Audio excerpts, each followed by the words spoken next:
13장. 여로보암이 제단 곁에 서서 막 분향을 하려고 하는데 바로 그때에 하나님의 사람이 주의 말씀을 전하려고 유다로부터 베델로 왔다. 그리고 그는 그 제단 쪽을 보고서 주께 받은 말씀을 외쳤다. 제단아, 제단아, 나 주가 말한다. 다윗의 가문에서 한 아들이 태어난다. 그 이름은 요시아다. 그가 너의 위에 분향하는 산당의 제사장들을 너의 위에서 죽여서 제물로 바칠 것이며 또 그가 너의 위에서 그 제사장들의 뼈를 태울 것이다.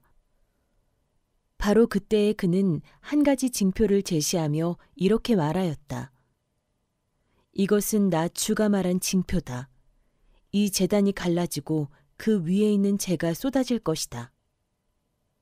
여로보암 왕은 하나님의 사람이 베델에 있는 제단 쪽에 대고 외치는 말을 듣고 제단 위로 손을 내밀면서 저자를 잡아라 하고 소리를 쳤다. 그러자 그 사람에게 내어 뻗은 여로보암의 손이 마비되어서 다시 오므릴 수 없었다. 그리고 곧 이어서 하나님의 사람이 주의 말씀으로 제시한 징표대로 그 제단은 갈라지고 그 제단으로부터는 재가 쏟아져 내렸다.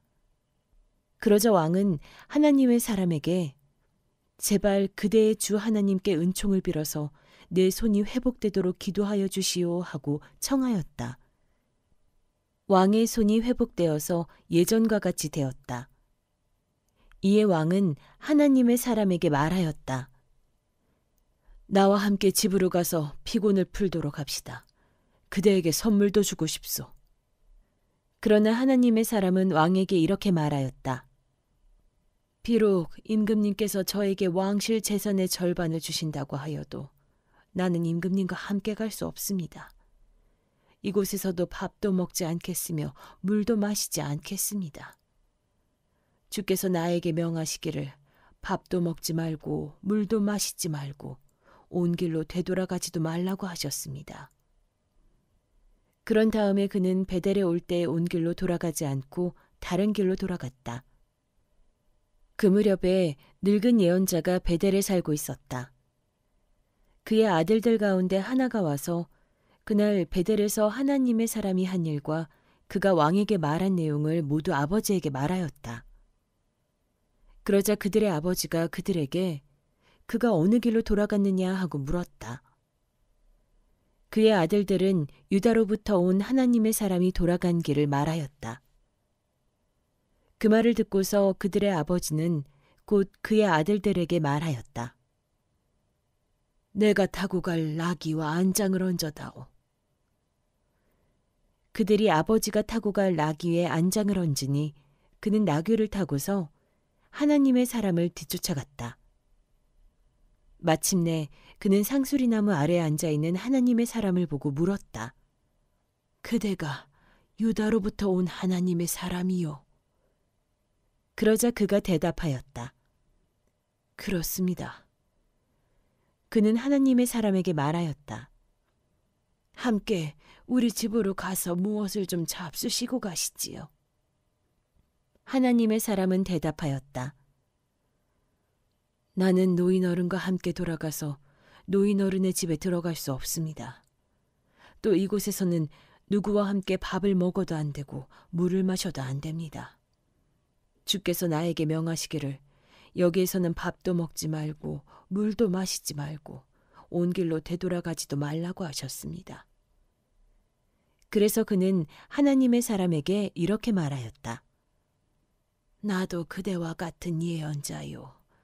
주께서 천사를 보내셔서 나에게 말씀하시기를 그대를 내 집으로 데리고 가서 밥도 대접하고 마실 물도 대접하라고 하셨소. 그런데 그것은 거짓말이었다. 이렇게 해서 하나님의 사람은 이 늙은 예언자와 함께 가서 그의 집에서 밥을 먹고 물도 마셨다. 그들이 이렇게 식탁에 함께 앉아 있는데 주의 말씀이 하나님의 사람을 데려온 그 예언자에게 내렸다. 그는 유다에서 온 그 하나님의 사람에게 이렇게 외쳤다. 나 주가 말한다. 너는 주의 말씀을 어기고 네 주 하나님께서 너에게 말씀하신 명령을 지키지 않았다. 너는 주께서 밥도 먹지 말고 물도 마시지 말라고 말씀하신 곳에서 밥도 먹고 물도 마셨다. 그러므로 네 죽음은 네 조상의 무덤에 묻히지 못할 것이다. 그 늙은 예언자는 하나님의 사람이 밥을 먹고 물을 마신 뒤에 나귀 등에 안장을 얹어주었다. 이에 그 사람이 길을 떠났다. 그는 길을 가다가 사자를 만났는데 그 사자가 그를 물어 죽였다. 그리고 그 주검은 길가에 버려두었으며 나귀와 사자는 그 주검 옆에 서 있었다. 길을 지나가는 사람들은 길가에 버려둔 주검과 그 주검 가까이에서 어슬렁거리는 사자를 보았다. 그들은 그 늙은 예언자가 사는 성읍으로 돌아와서 이 사실을 널리 알렸다. 길을 가는 하나님의 사람을 자기 집으로 데리고 간 그 늙은 예언자가 이 말을 듣고 말하였다. 그는 틀림없이 주의 말씀을 어긴 그 하나님의 사람일 것이다. 주께서는 전에 그에게 말씀하신 대로 그를 사자에게 내주셔서 사자가 그를 찢어 죽이게 하신 것이다. 그리고 그는 또 자기의 아들들에게 나귀의 안장을 지으라고 하였다. 그들이 나귀의 안장을 지어 놓으니 그는 곧 가서 길가에 있는 그 주검을 찾아내었다. 나귀와 사자가 그 주검 가까이에 서 있었는데 사자는 그 주검을 먹지 않았을 뿐만 아니라 나귀도 물어 죽이지 않았다. 예언자는 하나님의 사람의 주검을 나귀 등에 싣고 자기의 성읍으로 옮겨와서 곡을 한 뒤에 묻어주었다. 그 주검을 자기의 무덤에 안장하고 나서 그 늙은 예언자는 아이고 내 형제여 하면서 통곡을 하였다. 장사를 마친 뒤에 그는 자기 아들들에게 말하였다. 내가 죽거든 너희는 나를 이 하나님의 사람이 묻힌 곳에 같이 묻어다오. 나의 뼈를 그의 뼈 옆에 두어라. 그가 주의 말씀을 받아서 베델에 있는 제단과 사마리아 성읍 안에 있는 모든 산당을 두고 외친 그 말씀이 그대로 이루어질 것이다. 이런 일이 생긴 뒤에도 여로보암은 여전히 그 악한 길에서 돌아서지 아니하고 오히려 일반 백성 가운데서 원하는 사람은 누구든지 산당의 제사장으로 임명하였다. 그런 일 때문에 여로보암 가문은 죄를 얻었으며 마침내 땅에서 흔적도 없이 사라졌다. 14장. 그때 여로보암의 아들 아비야가 병들어 누웠다. 여로보암이 자기 아내에게 말하였다. 변장을 하고 나서시오. 당신이 여로보암의 아내라는 것을 사람들이 알아차리지 못하도록 하고 실로로 가시오.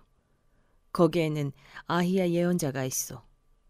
그가 바로 내게 이 백성을 다스리게 될 것이라고 말한 예언자요. 당신은 빵 10개와 가자와 꿀 1병을 들고 그에게로 가시오. 그리하면 그는 이 아이에게 어떤 일이 일어날 것인지를 당신에게 알려줄 것이오. 여로보암의 아내는 그와 같이 하고 실로로 가서 아히야의 집에 이르렀다. 아히야는 나이가 들어서 눈이 어두워졌으므로 사람을 잘 알아보지 못하였다. 주께서 아히야에게 미리 말씀하셨다. 여로보암의 아내가 자기의 병든 아들의 일을 물으려고 내게로 올 것이다. 너는 그에게 내가 일러준 대로 말하여라. 그는 올 때에 변장을 하고 다른 사람인 것 같이 차릴 것이다. 왕의 아내가 문에 들어설 때에 아히야는 그의 발소리를 듣고 이렇게 말하였다. 여로보암의 부인께서 오신 줄 알고 있습니다. 들어오십시오. 그런데 어찌하여 다른 사람인 것처럼 변장을 하셨습니까? 불행하게도 좋지 않은 소식을 전해야 하겠습니다. 집으로 돌아가셔서 여로보암에게 이 말을 전하십시오. 나 주 이스라엘의 하나님이 말한다. 내가 너를 백성 가운데서 높여서 내 백성 이스라엘의 지도자로 임명하였고 다윗의 가문으로부터 왕국을 쪼개어서 내게 주었지만 너는 내 종 다윗처럼 살지 않았다. 다윗은 내 명령을 지키고 내가 보기에 올바르게 행동하였으며 마음을 다해서 나를 따랐다. 그러나 너는 너보다 앞서 있던 모든 왕들보다 더 악한 일을 하여서 다른 신들을 만들고 우상을 부어 만들어서 나의 분노를 격발시켰다. 결국 너는 나를 배반하고 말았다. 그러므로 내가 여로보암의 가문에 재난을 내리겠다. 여로보암 가문에 속한 남자는 종이거나 자유인이거나 가리지 않고 이스라엘 가운데서 모두 끊어버리겠다. 마치 사람이 쓰레기를 깨끗이 쓸어버리듯이 여로보암 가문에 사람을 하나도 남기지 아니하고 다 쓸어버리겠다. 여로보암에게 속한 사람으로서 성읍 안에서 죽은 사람들은 개들이 먹어 치울 것이고 성읍 바깥에 들에서 죽은 사람들은 하늘의 새들이 와서 쪼아 먹을 것이다. 이것은 나 주가 하는 말이다. 이제 일어나서 집으로 돌아가십시오. 부인이 성읍 안에 들어설 때에 아이는 곧 죽을 것입니다. 그런데 온 이스라엘은 그의 죽음을 애도하며 장사를 지낼 것입니다. 여로보암 가문에서는 그 아이만이 주 이스라엘의 하나님께서 보시기에 착하게 살았으므로 여로보암의 가문에 속한 사람 가운데서 그 아이만 제대로 무덤에 묻힐 수 있을 것입니다. 주께서는 이스라엘을 다스릴 또 다른 한 왕을 세우실 터인데 그가 여로보암의 가문을 끊어버릴 것입니다. 이 일은 오늘 지금 이 순간에 일어날 것입니다. 주께서는 이스라엘을 쳐서 물가의 갈대가 흔들리듯이 흔들리게 하실 것이며 그들이 아세라 목상을 만들어서 주의 분노를 샀으므로 조상들에게 주신 이 좋은 땅에서부터 이스라엘을 뿌리째 뽑아내어서 유프라테스 강 저쪽으로 흩으실 것입니다. 여로보암은 자기도 죄를 지었을 뿐만 아니라 이스라엘까지 죄를 짓게 하였으므로 주께서는 여로보암의 죄 때문에 이스라엘을 버리실 것입니다. 여로보암의 아내는 일어나서 그곳을 떠나 디르사로 돌아갔다. 그가 집 안으로 들어설 때에 그 아이가 죽었다. 온 이스라엘은 그를 장사 지내고 그의 죽음을 슬퍼하며 애곡하였다. 모든 것은 주께서 그의 종 아히야 예언자를 시켜서 하신 말씀대로 되었다. 여로보암의 나머지 행적, 곧 그가 전쟁을 어떻게 하고 또 나라를 어떻게 다스렸는가 하는 것은 이스라엘 왕 역대지략에 기록되어 있다. 여로보암은 22해 동안 다스린 뒤에 조상들과 함께 잠들고 그의 아들 나답이 그의 뒤를 이어서 왕이 되었다. 또한 솔로몬의 아들 르호보암은 유다를 다스렸다. 르호보암이 즉위할 때의 나이는 41살이었는데 그는 주께서 자신의 이름을 두시려고 택하신 성읍 예루살렘에서 17회를 다스렸다. 그 어머니의 이름은 나아마이며 암몬 여자이다. 유다도 주께서 보시기에 악한 일을 하였다.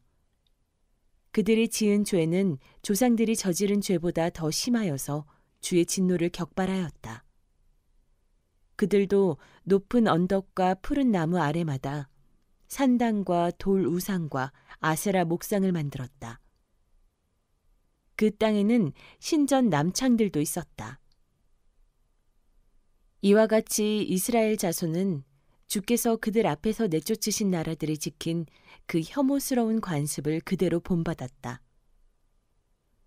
르호보암이 즉위한 지 5년째 되는 해에 이집트의 시삭왕이 예루살렘을 치러 올라와서 주의 성전에 있는 보물과 왕궁의 보물을 다 털어갔다. 하나도 남기지 않고 다 가져갔다. 솔로몬이 만든 금 방패들도 가져갔다. 그래서 르호보암 왕은 금방패 대신에 놋방패를 만들어서 대궐문을 지키는 경호 책임자들의 손에 그것을 맡겼다.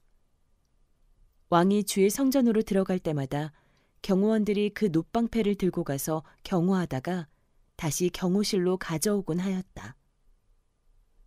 르호보암의 나머지 행적과 그가 한 모든 일은 유다왕 역대지략에 기록되어 있다. 르호보암과 여로보암이 살아있는 동안에 그들 사이에는 늘 전쟁이 있었다. 르호보암이 죽으니 조상들과 함께 다윗성에다가 장사하였다. 그의 어머니 나아만은 암몬 여자이다. 그의 아들 아비야가 그의 뒤를 이어서 왕이 되었다.